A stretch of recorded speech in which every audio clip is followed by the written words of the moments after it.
वो जो 10 साल में जो ये स्टेट में चाहे आम आदमी पार्टी की सरकार बैठी हो या एमसीडी के अंदर पिछले 2 साल से आम आदमी पार्टी की सरकार बैठी हो, ये सारा सिस्टम और एडमिनिस्ट्रेशन को इन्होंने तरम भरम कर दिया है। आप ये देखिए कि जब काउंसलर का इलेक्शन था तब ये पार्टी ये कहती थी कि एमसीडी में भी केजरीवाल तो दिल्ली का अच्छा होगा विकास। तो अब आप 2 साल से हालात देख लीजिए पूरी दिल्ली के क्या हो रहे हैं। 10 साल से तो खैर बर्बाद हैं ही, लेकिन जब से ये एमसीडी में भी काबिज हुए हैं तब से आप देखिए कि और बद से बदतर यहाँ इलाके के हालात हो रहे हैं। अब जो मेरा वार्ड है अबुल फजल इंक्लेव वार्ड, ये 99.9% अनऑथराइज्ड है। अनऑथराइज्ड वार्ड में एमसीडी बेसिक एमिनिटीज़ और बेसिक फैसिलिटीज़ आपको प्रोवाइड करती है, जैसे कि आपका सैनिटेशन हो गया, जो है झाड़ू लगना या कूड़ा उठना, या आपका स्ट्रीट लाइट्स हो गया, या आपका जो मच्छरों की फॉगिंग होती है, जो भी एमसीडी के डिपार्टमेंट्स हैं उसमें आपको वो bare minimum basic facilities provide करती है, क्योंकि एमसीडी प्राइमरीली हाउस टैक्स से चलती है और अनऑथराइज्ड एरियाज से हाउस टैक्स जाता नहीं है। तो वो उस हिसाब से आपको बजट एलोकेट करती है या उस हिसाब से आपको सर्विसेज प्रोवाइड करती है। जैसे कि मेरे बराबर वाला वार्ड जो है सरिता विहार वार्ड, वो पूरा ऑथराइज्ड है। वहाँ पे कम से कम 400 सफाई कर्मचारी हैं और उसके बनिस्बत मेरे वार्ड में जबकि डबल आबादी है अनऑथराइज्ड की वजह से, लेकिन यहाँ क्योंकि अनऑथराइज्ड है तो हमें कुल 120 सफाई कर्मचारी हमको मिले हुए हैं, जिसकी वजह से, क्योंकि डेंसली पॉपुलेटेड एरिया है, कूड़े का आउटफॉल बहुत ज़्यादा है यहाँ से, तो हमें परेशानी थोड़ी होती है कि झाड़ू सफाई कराने में। लेकिन हम कोशिश करते हैं कि जितनी हमारे पास हमें प्रोवाइड करी गई है, क्योंकि मैं हाउस में भी ये सवाल मैंने उठाया था और मैं ये बात कई बार वार्ड कमेटी की मीटिंग्स में भी कह चुकी हूँ कि जब वोट मांगना होता है आम आदमी पार्टी को, तब तो वो आके ये कह देती है कि आप सब हमारे वोटर हैं, अनऑथराइज्ड हो या ऑथराइज्ड हो, वोट के लिए तो आप सबको वोटर के तौर पे देखते हैं उन इलाकों को। लेकिन जब वहाँ काम कराने की बात आती है तो आप ये दलील दे देते हैं कि हम बजट नहीं दे सकते अनऑथराइज्ड को। हम लड़ के किसी तरह बजट निकलवा रहे हैं, ऐसा नहीं है कि हम भी हाथ, देखिए हमारी आदत रोने की नहीं है। केजरीवाल जी ने तो 10 साल से एक पैटर्न बना रखा है कि वो सिर्फ रो रहे हैं कि मुझे बीजेपी काम नहीं करने दे रही। हम तो मजबूती से अभी भी ये बात करते हैं कि हम भले ही ऑपोजिशन में हैं, लेकिन हमारे अंदर अल्हम्दुलिल्लाह वो दमखम है कि हम लड़ के भी बजट निकलवाते हैं और हम लड़ के काम भी करवाते हैं। अरीबा जी, एक चीज़ मैं ज़रूर कहूँगा कि 2022 में जी जब पार्षद के इलेक्शंस हुए तो पूरे दिल्ली में ये चौंकाने वाली बात थी कि ओखला की 2 ऐसी सीटें हैं पार्षदी की जो कांग्रेस के पास चली गई, जो कि आम आदमी पार्टी का गढ़ है, माइनॉरिटी डोमिनेटेड एरिया था। क्या बदला, क्यों ऐसा हुआ? और देखिए मेरी सीट तो जनरल सीट थी, मेरी रिजर्व सीट नहीं थी, विमेन रिजर्व नहीं थी, और मैंने जनरल पे मैंने इलेक्शन निकाला और सिटिंग आम आदमी पार्टी के काउंसलर को हमने हराया। क्योंकि देखिए कहीं ना कहीं ये सरकार जो है, और सेंटर में भी मैं कहूँगी जो बीजेपी सरकार बैठी है या स्टेट में जो आम आदमी पार्टी की सरकार बैठी है, ये अपनी नूरा कुश्ती की वजह से, और क्योंकि इनकी इंटेंशन ही नहीं है काम करने की। और ओखला देखिए पूरी दिल्ली में बहुत सारे मुस्लिम डोमिनेटेड एरियाज़ हैं, लेकिन जो ओखला है, ओखला विधानसभा, यहाँ मेजॉरिटी पढ़ा लिखा मुसलमान रहता है, एजुकेटेड तबका रहता है, वो चीज़ें समझते हैं लोग। आपने एक बार उन्हें बहका लिया फ्रीबीज के लालच में, वो लोग भी देखिए मासूम होते हैं, लोग सोचते हैं कि शायद ये सरकार हमारे लिए बेहतर काम करे, शायद ये हमें कुछ और फैसिलिटीज़ दें। लेकिन आप आज की तारीख में आप निकलिए, सड़कों पे निकलिए आप ओखला की, आप देखिए कि क्या हालात हैं। जो चीज़ें, अच्छा क्योंकि यहाँ अनऑथराइज्ड एरिया ज़्यादा है तो यहाँ मेजॉरिटी जो आपका काम है वो ज़्यादातर एमएलए के अंडर आते हैं। हमारा जितना जुरिस्डिक्शन है, हम कोशिश करते हैं कि सफाई पे हम ध्यान दें ज़्यादा। एक अलशिफा हॉस्पिटल के सामने एक कूड़ा घर हुआ करता था, कूड़ा घर भी नहीं था, वो ओपन गार्बेज डंपिंग साइट बनी हुई थी सालों से, 10 साल से, जो हर इलेक्शन में मुद्दा बनता था, उस पर काउंसलर बदलते थे, लेकिन उसका कोई सोल्यूशन निकल नहीं पाता था। हमने वादा किया था अपने इलेक्शन में कि मैंने कहा भी था, मैंने कहा देखिए मैं कोई फर्जी 10 पॉइंट का मैनिफेस्टो लेके नहीं आऊँगी आपके घरों पर, फर्जी वादों का। मैं तो एक ब्लैंक पेपर लेकर आऊँगी, आप मैनिफेस्टो लिख के दीजिए और मैं उस पर काम करूँगी। तो लोगों का एक बड़ा मुद्दा ये था कि ये इसको आप ख़त्म करेंगे, अलशिफा हॉस्पिटल के सामने जो कूड़ा का वो बना था, और हमने उसको ख़त्म करा। अरीबा जी, मेरे सवाल ये हैं कि इस ओखला में आज भी जी अगर कोई भी आदमी बाहर से आता है तो गंदगी का अंबार मिलता है। ये देखिए रियलिटी है जी। ये हमने देखा, जो भी बाहर से आता है वो देखता है। इसको खत्म कैसे किया जा सकता है? देखिए गार्बेज डंपिंग में आपने गार्बेज डंपिंग का नाम लिया, इससे थोड़ा आगे हम बढ़ते हैं तो बड़ा एक गार्बेज डंप दिखाई बिल्कुल देता है। बिल्कुल बिल्कुल इसको हम कैसे रूट आउट कर सकते हैं, क्योंकि एक पहचान ये है कि आप इलाका है तो गंदगी से भरा होगा। बिल्कुल बिल्कुल बिल्कुल। देखिए इसमें कई सारे फैक्टर्स हैं, एक कोई इसमें सिंगल पॉइंट नहीं है जो मैं आपको एक वजह बता दूं।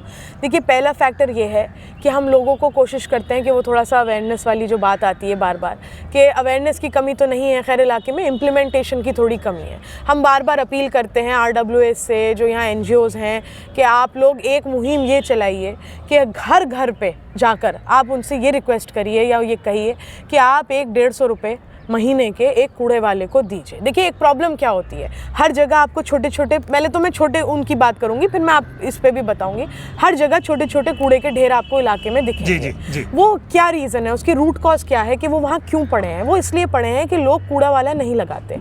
150 रुपये आप लगा लीजिए दिन का उसका कितना बैठ रहा है, 5 रुपये एक आदमी को कमाई हो रही है। 150 रुपये अगर हर आदमी एक कूड़े वाले को दे दे और अपने घर का कूड़ा डायरेक्ट उसको दे, तो वो लाके जो बड़े खत्ते हैं वो वहाँ डाल देगा, तो उसको डिस्पोज ऑफ करने में आसानी होगी। लेकिन क्योंकि गलियों में जगह जगह लोग पैसे देते नहीं हैं कूड़े वाले को और लगाते नहीं हैं, तो वो छोटे छोटे ढेर आपको जगह जगह पे मिलते हैं। हम बार बार अपील करते हैं, कोशिश करते हैं। इसी तरह से हमने जो मीट शॉप्स हैं उन पे भी सख्ती करी कि यहाँ खुले में मीट वेस्ट फेंक दिया करते थे लोग। मेरे काउंसलर बनने से पहले ये बड़ा इशू था, और फिर वो जानवर जो हैं उनको घसीट के सब फैला दिया करते थे। हमने उनकी भी पहले हमने बात करी, नहीं माने, सख्ती करी, नहीं माने, हमने चालान भी कराए, तो अब जाके हमने वो भी कंट्रोल किया है। इस एरिया में बाहर का कूड़ा आके डल रहा था। हमने कई बार रातों को INA मार्केट से टिपर आया हुआ पकड़ा है यहाँ पर, हमने बदरपुर विधानसभा के टिपर पकड़े हैं यहाँ पर। दूसरे वार्ड्स के जो कूड़ा है वो लाके हमारे एरिया में डंप किया जाता था, क्योंकि कोई चेक नहीं रखता था। हमने रातों को 3-3, 4-4 बजे तक अपने लड़कों को बिठा के रखा, क्योंकि ये रातों में आके चुपके से डाल जाते थे। हमने हर वो कोशिश करी जिससे यहाँ कूड़े का जो सिचुएशन है उसको कंट्रोल करें। लेकिन क्योंकि आबादी बहुत ज़्यादा है यहाँ पर, मैंने आपको बताया पूरा अनऑथराइज्ड एरिया है मेरा वार्ड, और आबादी बहुत ज़्यादा है, तो कूड़े का वो ज़्यादा ही है यहाँ पर। अब ये खत्तों की जो बात है, हमारे पास 2 जो खत्ते हैं वो ओपन जो डंपिंग साइट बनी हुई है एक तरीके से, वो है एक आपका 8 नंबर पे है और एक अलशिफा के सामने था, उसको हमने शिफ्ट कर दिया है थाने के पास। तो इन दोनों के लिए हमने पिछले साल करीबन 80 लाख का टेंडर कराया था अलग से। कमिश्नर MCD कमिश्नर थे तब ज्ञानेश भारती, अब तो चेंज हो गए। तो हमने उनसे जाके मुलाकात करी थी, मीटिंग करी, और हमने बताई कि हमारे पूरे इलाके में कोई कूड़ेदान नहीं है, बहुत ज़्यादा अनहाइजीनिक कंडीशन रहती है, और एक आध दिन छुट्टी हो जाती है, अगर कूड़ा नहीं उठता तो बुरा हाल हो जाता है। तो उन्होंने हमें बहुत कोऑपरेट करा, उन्होंने 80 लाख का हमारा टेंडर कराया, जिसका वर्क ऑर्डर भी हमारा हो गया था। इन दोनों खत्तों के लिए जो आजकल मॉडर्न वेस्ट डिस्पोजल का जो एक प्लान बनता है, FCTS कहते हैं उसको, फिक्स्ड कॉम्पैक्टर ट्रांसफर स्टेशन, तो हमने डबल FCTS यहाँ के लिए और डबल FCTS दूसरे पॉइंट के लिए हमने अलॉट करवाए थे। लेकिन यहाँ इशू क्या है कि जो मेरा वार्ड है, ये चारों तरफ जो इसकी कनेक्टिविटी रोड है, जो पूरा वार्ड जो मेरा है, ये मतलब अबुल फजल शाहीन बाग का जो एरिया है, ये जो पूरी मेन रोड्स हैं, ये UP इरिगेशन की है। दिल्ली में सबसे बड़ी प्रॉब्लम ही यही है कि यहाँ मल्टीपल एजेंसीज काम करती हैं। है दिल्ली के अंदर, लेकिन यहाँ यूपी सरकार की ये आपकी रोड्स भी हैं, और ये लैंड भी यहाँ पे बहुत हद तक बीच बीच में यूपी सरकार का है। तो इनको बनाने का काम भी, रोड्स की मरम्मत का भी UP इरिगेशन ही करती है। तो जब हम इनका टेंडर हमने करा लिया और हम इस पे काम हमने जब शुरू करा दिया प्लेटफॉर्म बनाने का, तब हमारी जो मुखालफिन है या जो ऑपोजिशन हमारी आप कह लीजिए, मैं किसी का नाम नहीं लूँगी, लेकिन उन्होंने UP इरिगेशन वालों को घर बुला के उनकी दावतें कराई और उनसे FIR करवा दी दोनों जगहों पर कि ये UP इरिगेशन की लैंड है और इस पे MCD जो है वो फिक्स्ड कॉम्पैक्टर बनाने का काम कर रही है। और क्योंकि MCD पे फिर FIR हो गई तो वो काम रुक गया कहीं ना कहीं। लेकिन हम उसको कोर्ट में भी हमने कोशिश करी चैलेंज करने की, लेकिन क्योंकि उस वक्त जो कोर्ट में भी जो जहां हमारी पिटिशन लगी थी वहां पे जज वो बैठे थे जो डेमोलिशन के ऑर्डर दे रहे थे इलाकों में, तो हमें उनसे ज़्यादा उम्मीद नहीं थी कि वो फेवरेबल हमारे लिए वो करेंगे। लेकिन हम इसमें अभी भी लगे हुए हैं। मैं ये नहीं कह रही कि हमने गिव अप कर दिया है। मेरा ये वादा था, और अभी मेरे 3 साल बचे हैं, ऐसा नहीं है कि मेरा टर्म ख़त्म पर है, मेरा भी 3 साल बचे हैं। मैं वादा कर रही हूँ कि जब तक मैं काउंसलर हूँ मैं इन दोनों पे फिक्स्ड कॉम्पैक्टर बनवा के रहूँगी, चाहे मुझे जो भी उसके लिए कोशिश करनी पड़े। मुझे मतलब पॉइंट सवाल ये है कि क्या विधायक से आपको साफ सफाई को लेकर कोई कोऑपरेशन मिलता है? नहीं, विधायक साहब तो दिखते ही नहीं है इलाके में। जो आदमी दिखेगा ही नहीं इलाके में, उससे आप किस तरह की कोऑपरेशन की उम्मीद करेंगे? वो तो टेम्परेरी विधायक है, वो इलेक्शन से 6 महीने पहले निकल कर आते हैं इलाके में, और फिर वो हर तरीके का हर मुमकिन काम कराने की कोशिश करते हैं, लोगों को फिर से उनकी आंखों में धूल झोंकने का काम करते हैं कि फिर से इस तरीके का एक माहौल बनाओ कि देखो मैं तो काम करा रहा हूँ और मुझे आप वोट दो। तो मैं तो उनको एक टेम्परेरी विधायक के तौर पे देखती हूँ कि 5 साल वो गायब रहते हैं, 4.5 साल गायब रहते हैं और आखिर के 6 महीने वो निकल कर आते हैं। तो उनसे आप क्या कोऑपरेशन करेंगे? वो अपनी ही काम नहीं करा पा रहे हैं। जी जी। पूरी ओखला में, सिर्फ अपने वार्ड की नहीं, पूरी ओखला विधानसभा की एक एक सड़क खुदी पड़ी है, 2-2, 3-3 साल से खुदी पड़ी है। सीवर, कोई गली ऐसी नहीं है जहाँ सीवर ना उबल रहे हो। बिजली के मीटरों के लिए लोग जूझ रहे हैं। आप जाइए घर घर पूछिए कितने घरों में मीटर लगे हुए हैं। 2-2 लाख रुपए रिश्वत ले रहे हैं BSES वाले मीटर लगाने के लिए। सारे डिपार्टमेंट्स इनके अंडर आते हैं जो करप्शन में डूबे हुए हैं। तो जो अपना ही काम नहीं करा पा रहे, वो हमारे काम में क्या सपोर्ट करेंगे? अरे जी, एक सवाल थोड़ा राजनीति से हटके। जी। जब आपका यहाँ चुनाव हुआ तो लोगों ने कई वजहों से बड़ा हैरत से देखा। उसकी एक वजह था कांग्रेस का दोबारा हुआ। जी। एक वजह ये भी था कि बहुत कम उम्र का कोई युवा आया, और एक और बड़ी वजह थी, एक महिला आई।